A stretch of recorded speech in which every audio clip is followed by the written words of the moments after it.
abogados empezamos por atrás y empezamos a reconstruir en qué está justificada esta sentencia. Algunos lo advertimos con tiempo, tuve un voto en contra que el tiempo me ha dado la razón en advertir de que iban a existir abusos de garantías constitucionales, de derechos humanos, existieron abusos en el territorio que nos reportaron distintos salvadoreños afectados, habeas corpus interpuestos, y al final de cuentas el tiempo nos ha dado la razón, obligándonos también con mucha madurez a buscar unidad nacional, darle cumplimiento al artículo 86 de la Constitución, que nos llama a trabajar en armonía los distintos órganos de gobierno. Es lo que la vocación impera, es lo que nos llama a materializar en beneficio de la población salvadoreña, apartando egos, caprichos y bajarle unas 3 rayitas al odio y al miedo para darle más volumen al amor, a la esperanza, al progreso. Una interpretación rápida para los amigos televidentes que no son abogados es: todos los decretos hasta el momento no le han pegado a una. Yo creo que los asesores jurídicos de Casa Presidencial ahorita le quedan debiendo muchas explicaciones al presidente, no lo están asesorando bien, porque en esta intención de acaparar control desde el Ejecutivo, la misma sentencia ya le dice, en un caso de emergencia, de régimen de excepción, lo último que buscamos es darle suprapoderes al Ejecutivo, todo lo contrario, debe robustecerse la balanza de pesos y contrapesos de la dinámica de una república sana. Eso lo dice en hincapié el voto razonado del magistrado al final de la sentencia.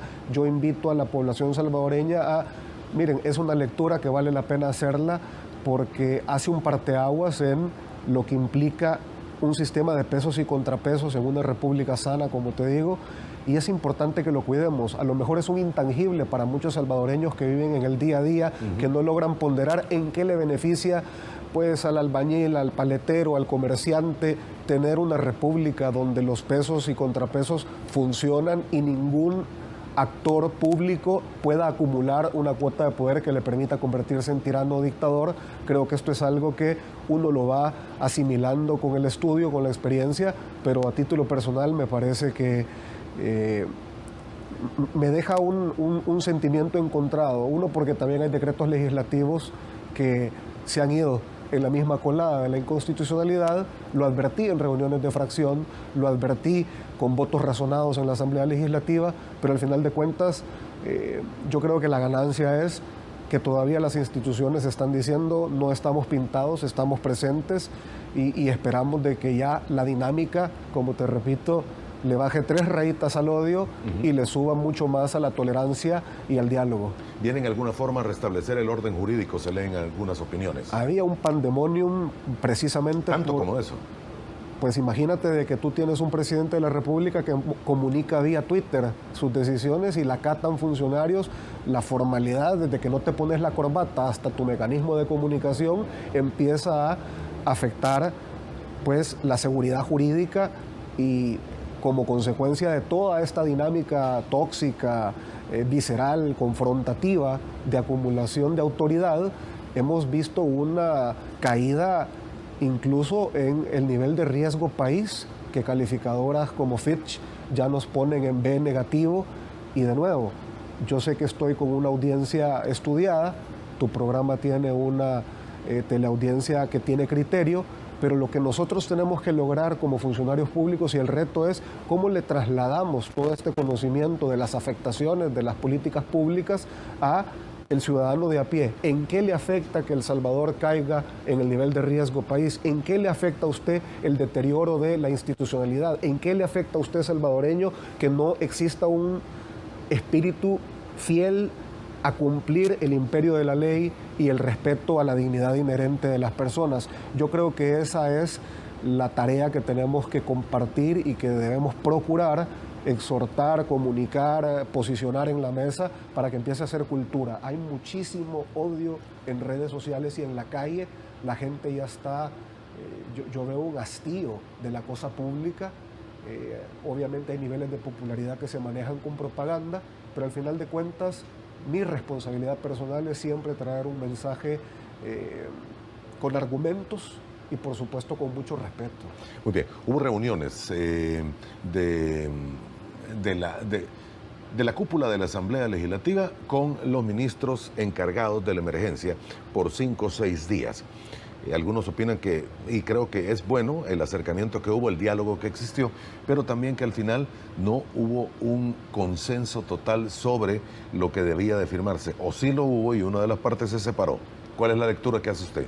Pues yo estuve presente como público interesado en ver la dinámica y también... En los 5 días, los 5 o 6 días. No los 6 días, los días más cruciales, los días que no estuve presente lo veíamos un grupo de diputados que tenemos pensamiento afín dentro de la fracción, controlando también la intervención de nuestros colegas, porque nosotros también hacemos un contrapeso dentro de la misma fracción a que no nos salgamos de los acuerdos de la fracción. Siempre existe la tentación de los que están en la mesa de ceder algo que no necesariamente representa la intención de toda la fracción. Y en esa dinámica pudimos participar vigilando. Lo que al final de cuentas vimos es que mientras en la mesa tenías a un gabinete de gobierno aparentemente consensuando, de repente tenían exabruptos, de repente tenían gestos que botaban completamente el ánimo técnico y propositivo que tenía la mesa. Paralelamente estaban pidiendo derogar un decreto legislativo. Entonces al final uno dice, ¿en qué está sentado? ¿Cuál es la intención? Hubo quizás un consenso de un 95, 96, 97%, y en los puntos que no hubo acuerdo, pues al final el presidente dijo a priori, pues lo voy a vetar. Y eso en un diálogo, en una negociación política, técnica, no es académicamente acertado. Precisamente el diálogo implica que van a haber concesiones, implica que vas a tener desacuerdos y conveniencias que se van a ir construyendo en la medida que los argumentos se esgrimen. El nivel de berrinche, de que si no me das el 100%, te veto el 100%, creo que no es aceptable, ni razonable, ni conveniente para la población salvadoreña. Arena y FMLN, dicen algunos, hoy están juntos en contra del gobierno. Mira, situacionalmente no somos el Ejecutivo y ambos estamos en una posición política de oposición natural, pero que estemos en una posición natural de oposición no significa que congeniamos en toda nuestra cosmovisión, y eso ha sido a lo largo de la historia uno de los reproches que la misma sociedad hizo a ambos partidos políticos, dándole una oportunidad en pluralidad y alternancia al presidente Nayib Bukele. Ya tiene un año en el ejercicio del Ejecutivo, y ahora lo que a mí me preocupa en mi rol de oposición, cómo lo hará el FMLN, es problema de ellos, es dónde está la exigencia de la sociedad salvadoreña, la rendición de cuentas. No veo en el Ejecutivo una actitud de rendir cuentas y de transparencia. La transparencia se vuelve un eslogan propagandístico que no se materializa a la hora de llevar informes a las instituciones que corresponden a hacer fiscalización de recursos. Tenemos para muestra el eslogan del hospital más grande y más poderoso y más chivo de toda la región latinoamericana, y lo que tenés es un despilfarro que ya nos alarma en la suma de $70 millones. Dicen de que asignado a amistades, eso no lo puedo probar, pero es el humor social que circula alrededor de la noticia. Y yo creo que la forma más inteligente de quitar toda esta rumorología, si fueran rumores, es demostrando lo contrario. Demostrando lo contrario, con transparencia. Callarías voces como la de este servidor en oposición si tuvieses una actitud franca, transparente, abierta. Yo creo que lo más potable que tuvo esta dinámica de reuniones en la Asamblea Legislativa es que la prensa, el periodismo investigativo, el pensamiento crítico de cualquier ciudadano tenía la oportunidad de sacar su conclusión observando en tiempo real lo que estaba ocurriendo, y yo siempre he dicho que la población salvadoreña tiene más sabiduría de la que muchos políticos le atribuyen. Muy bien, el momento está interesante porque la sala ordena 4 días dejo en vigencia esto, pero tienen que ponerse de acuerdo de aquí en adelante. Y de hecho se van a tener que poner de acuerdo Ejecutivo y Legislativo para este plan de apertura económica. De alguna forma necesita aval de los diputados. Y afortunadamente se hizo una consulta amplia, porque el decreto legislativo que a priori dijo que iba a vetar el presidente de la República tenía consulta con colegio médico, comunidad científica, instituciones de altísimo prestigio como la ESEN en la República de El Salvador, INCAE en Latinoamérica, que está en las primeras 50 escuelas de negocios a nivel mundial, yo puedo decirte con mucha satisfacción que esa construcción a mí por lo menos me daba entusiasmo de que iba a existir una apertura económica consensuada, pero hemos visto reuniones en mesas que más parecen mesas para la foto que una verdadera intención de consensuar y consultar en esa pluralidad, en esa dinámica de... Hay un versículo de la Biblia que a mí me gusta: en la multitud de consejeros está la sabiduría, y eso requiere humildad y requiere apertura. Pero cuando tú tienes una intención de concentración de poder y utilizas la propaganda para pues ridiculizar, minimizar a todo aquel que no te da el 100%, pues nos dispara todas las alarmas a los que amamos la República, a los que amamos ese concepto democrático de sentarnos en la mesa con un mínimo de dignidad que todos respetamos. Sí, señor. El 648 es el decreto legislativo. Este fue aprobado, ¿cuándo fue? El sábado, la semana, no este sábado, sino que el sábado, domingo, la semana anterior. Y que se había consensuado casi al 95% con el Ejecutivo. Con 5 o 6 días con el Ejecutivo. Actores relevantes que te mencionaba. Muy bien, se aprobó, lo enviaron al Ejecutivo. Y lo veta. El Ejecutivo lo vetó en las últimas horas, estamos hablando de hace 48 horas. Y ayer recibimos la notificación de la sentencia de que, miren, tienen 4 días para retomar ese ejercicio. Es que esa es la lógica. El 648. No el 648, pero yo creo que el 648 ya incluía, porque se consultó también a la sala por dónde podían ir los parámetros para no hacer restricciones de garantías constitucionales. Eso es lo que la sala nos está dando como síntesis de proteína, de carnita, de sustancia. Miren, ya no pueden seguir prorrogando decretos ejecutivos ni legislativos que coarten garantías fundamentales como el libre tránsito, porque estos son situaciones emergentes extremas y tiene que tener su justificación. En un régimen de excepción. En un régimen de excepción. Entonces yo creo que esto viene a ordenar cuáles van a ser a partir de ahora los mecanismos. Y yo, recordarle a la fracción de Arena, les dije en reuniones, miren, por temor al qué dirán, están tomando decisiones que lindan con lo inconstitucional y están tomando decisiones eminentemente políticas por temor a, es que nos van a echar la culpa de los muertos. Esos eran argumentos de algunos de mis colegas. A mí no me preocupa el qué dirán, a mí me preocupa cumplir el imperio de la ley, cumplir con el tenor de la Constitución, que es lo que yo juré cumplir y hacer cumplir, y por supuesto tener un sentido de responsabilidad donde no caigamos en ese falso dilema que si no estás a favor de la salud, estás a favor de la muerte, o si estás a favor del trabajo y la libertad, estás en contra de la salud. Eso es un falso dilema. Un funcionario público responsable pone en equilibrio todas las dimensiones de la vida y con mucha responsabilidad y creatividad logra, en la medida de lo posible con una pandemia, pues hacer ese equilibrio, porque yo prefiero tomar una decisión familiar que a lo mejor es distinta a la tuya, pero es nuestro criterio familiar, y eso también implica democracia, convivencia y respeto a esas garantías constitucionales. Le hacía todas estas preguntas porque, bueno, el 648 podría ser superado. ¿Van a buscar superarlo? Yo creo que sí. ¿Valdrá la pena con este fallo de la sala, con las reuniones que está teniendo el Ejecutivo, con los sectores económicos del país, y que ya hay al menos un borrador, pues, que es el que ha trascendido para que todo inicie el martes de la próxima semana? Es una pregunta pragmática, pero yo creo, y te lo digo a título personal, que este decreto ya cumplía con todas esas expectativas. No quisiera yo que caigamos en el vicio de, no, es que es en mi mesa, es en mi cancha, es cuando yo quiero. Pero es que así pareciese que están las cosas. Así parece que estamos jugando, y eso, vuelvo a repetir, va en detrimento de los intereses de la población salvadoreña. Es que los funcionarios públicos no podemos estar en una dinámica de berrinche y capricho para demostrar quién es el más fuerte y quién es el que tiene la razón. Lo que nos está pidiendo la población es siéntense, pónganse de acuerdo y dejen sesgos de egos y vanidades.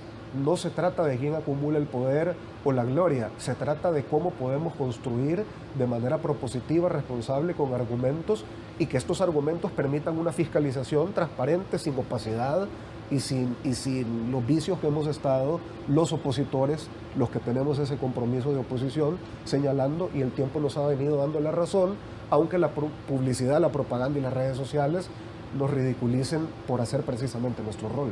Ahora, va a tener que haber un punto de encuentro, diputado. Porque así como van las cosas, puede ser que el Ejecutivo por un lado tenga reuniones, ustedes busquen superar el 648, pero al final no se encuentre un camino de consenso para sacar adelante el país. Lo que a mí más me preocupa es la actitud del presidente de la República. Precisamente en esa búsqueda de consensos, yo leo el último tuit que ponía ayer en la noche y dice, abro comillas, la sala me acaba de ordenar que en 5 días asesine, mate salvadoreños. No construye, no abona. Lejos de eso, dispara los niveles de pánico en alguna población que obviamente no va a ir a leer 92 páginas de una sentencia, pero le cree al presidente de la República y nada más alejado de la verdad. La sentencia no dice eso, ni textual, ni implícita, ni explícitamente. Entonces yo demandaría al presidente de la República un mayor tono, una mejor actitud de respeto a la institucionalidad, porque es muy difícil construir país cuando tenés a un presidente de la República que realiza estas hipérboles, exageraciones que lindan con el delito. ¿Qué está sucediendo al interior del partido? Pues estamos en un momento de llamada a internas, como nosotros hemos venido practicando en democracia. Creo que Arena ha sido el pionero en la apertura democrática. No van esas listas de dedo, de cúpula, sino que se entra a una competencia interna para decidir quiénes van a ser los consejos municipales, los alcaldes, los diputados. Obviamente esto ha tenido desgastes. Yo ya vengo de varias coenas, quienes han sido presidenciables, quienes hemos ido a elecciones internas y elección popular como diputados, consejos municipales y alcaldes, pero creo que tenemos una oportunidad histórica para desechar lo que nos implica un lastre. Mucha gente me dice, mira, no hables de cuestiones internas del partido, genera mucho morbo.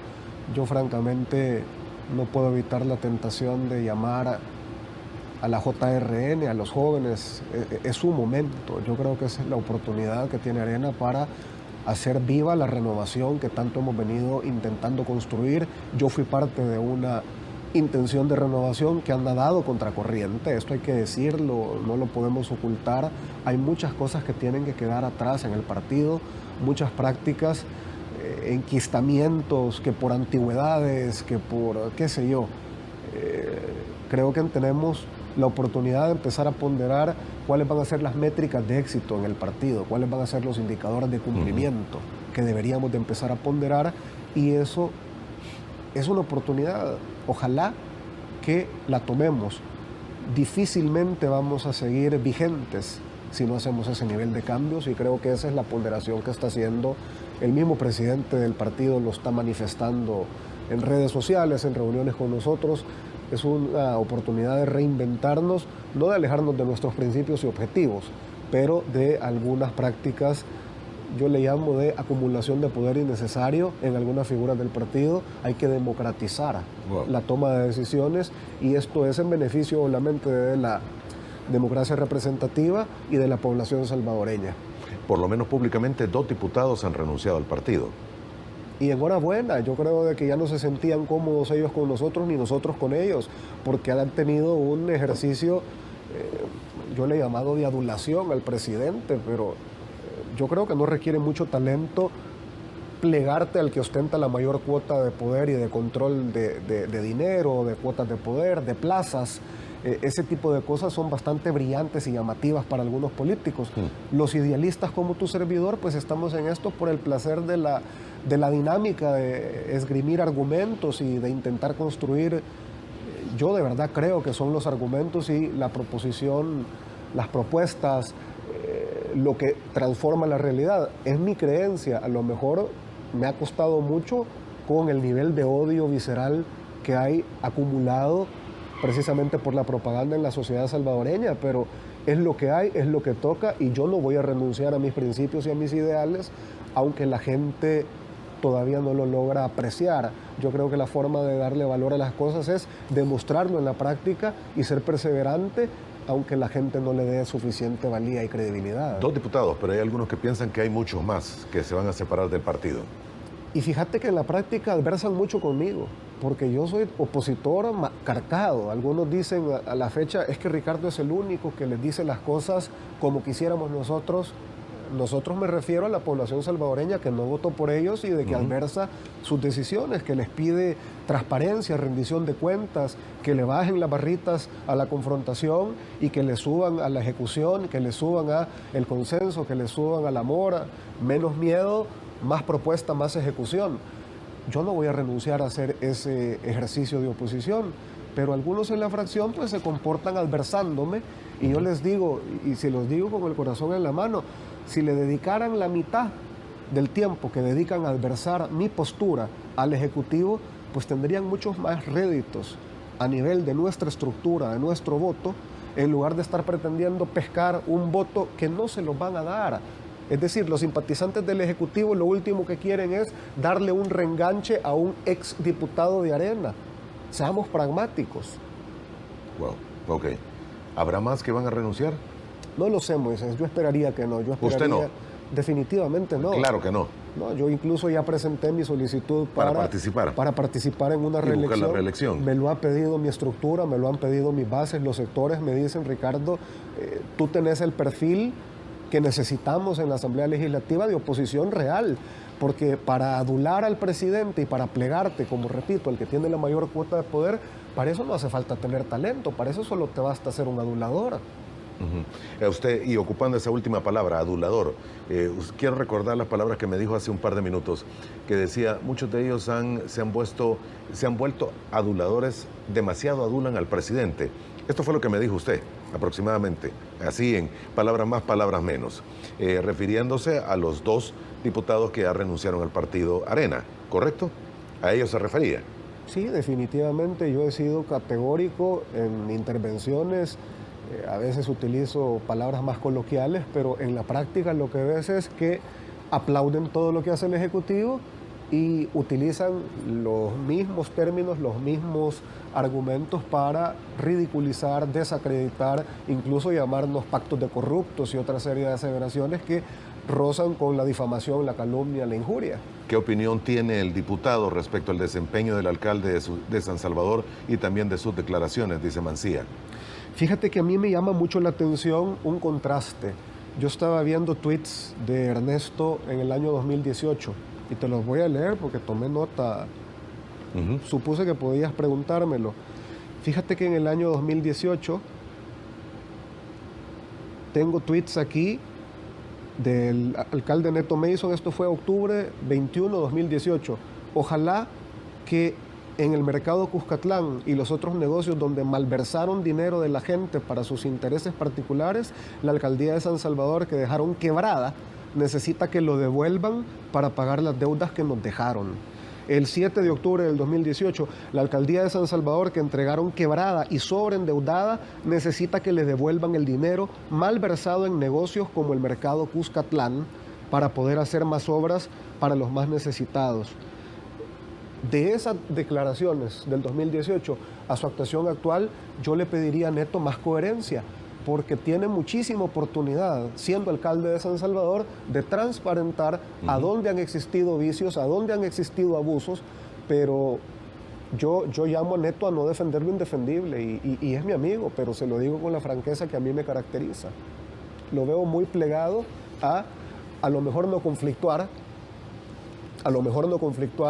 pero tampoco es una postura que la estructura de Arena le demanda a sus funcionarios. Debo de entender que va a buscar la reelección también el alcalde Mason. Creo que lo ha mencionado en un tuit reciente, decía, no puedo dejar solo a los capitolinos. Yo lo veo trabajando en el territorio, eso se lo tengo que reconocer. No vimos al anterior alcalde Nayib Bukele haciendo el trabajo territorial que realiza Ernesto Mason, pero lo cortés lo quita lo cabal, y yo soy muy franco en decir, nuestra estructura está demandando de nosotros coherencia. Coherencia, muy bien. ¿Y la coherencia se ve también desde el nivel más alto de las autoridades del partido? Y yo celebro de que hay una renovación, hay muchas mujeres jóvenes que ingresaron en el actual COENA, que yo he trabajado con ellas directamente y gozan de toda mi credibilidad. el anterior director de la Juventud Republicana Nacionalista está en el COENA y están haciendo un ejercicio en el que yo lo voy a decir categóricamente, los filtros esta vez en las internas deben de ser estrictos. Se debe examinar que cualquiera que pretenda utilizar la bandera de arena para un cargo de elección popular entienda, no mínimamente, yo diría a nivel de maestría, cuáles son los principios y objetivos que nosotros defendemos. Tiene que tener la capacidad de defender aquello que implica nuestra identidad, porque en la medida que nos quedemos en ese lindero, vamos a tener éxito. Todo lo demás te convierte en un mercenario político o te convierte en alguien que aprovecha el partido y la bandera para llegar a un cargo de elección popular que no vas a representar de acuerdo a tu pensamiento ideológico. Ha habido muchos mercenarios políticos dentro de la Asamblea siempre, señor. Y yo los he criticado de forma contundente y eso obviamente me ha generado detractores, pero es a lo que me anoté. Muy bien. Ha habido una persona, bueno, ha habido dos personas que han estado muy adentro del partido, que han fallecido por COVID en los últimos días. Estamos hablando de la diputada suplente y estamos hablando también del encargado de seguridad. Personas que las hemos conocido, pues no eran alguien que no tenía, sino que era conocido precisamente por todos los diputados. Claudia, efectivamente, mi amiga, mi hermana, fue una guerrera de trabajo territorial impresionante en San Juan Opico, muy querida en San Juan Opico, trabajaba directamente con mi alcaldesa Abigail Girón y yo le tengo mucho cariño a su familia. No trabajaba en la Asamblea Legislativa, trabajaba directamente el territorio en el municipio de San Juan Opico, pero sí, el coronel efectivamente era uno de los asesores en la Asamblea Legislativa y yo llamo también la atención en lo siguiente. Claudia ingresó por una infección en vías urinarias y podemos afirmar de que el contagio fue en un centro de salud. Entonces, lo que nosotros estamos viendo como contraste, Moisés, y esto pongámosle ojo, pues los supermercados están trabajando, los bancos están trabajando, las farmacias están trabajando, y tú no ves contagios en estos lugares. ¿Por qué? Hoy estaba viendo en la entrada de Telecorporación Salvadoreña el protocolo de ingreso. Usted se tiene que poner la mascarilla en todo momento, usted tiene que lavarse las manos, lavarse el calzado, y hay todo un ABCDE. Me tomaron la temperatura también, ¿verdad? Me tomaron la temperatura, doy fe de ello cuando ingresé al foro. ¿Y qué significa eso? Que las empresas están cumpliendo protocolos de distanciamiento social y de sanidad que son suficientes para evitar contagios. ¿Dónde están dándose los contagios? Y yo te quiero dar cifras. Los policías ya van arriba de 500. Yo anduve repartiendo mascarillas con la PNC porque no todos tenían una mascarilla adecuada. Los veía con mascarillas gastadas. A la hora que le fui a entregar mascarillas hace un par de semanas, me decían, mire, ya tarde vino, toda la humo estamos contagiados, todos mis hermanos están contagiados. ¿A dónde estamos viendo los contagios, Moisés? En las instituciones administradas por el Ejecutivo. Hay que tomarle mucho cuidado a ello. Y sí, y tomar las medidas de precaución. Diputado, no tengo más tiempo. Gracias por haber estado con nosotros esta mañana. Un llamado final, tal vez. Gracias a ti, Moisés. Yo creo que el amor supera el miedo y tenemos que procurar más amor en la sociedad salvadoreña. Qué bonito. Muy bien. Gracias por habernos acompañado. Que tenga muy buenos días y primero Dios nos volvemos a ver mañana a la misma hora.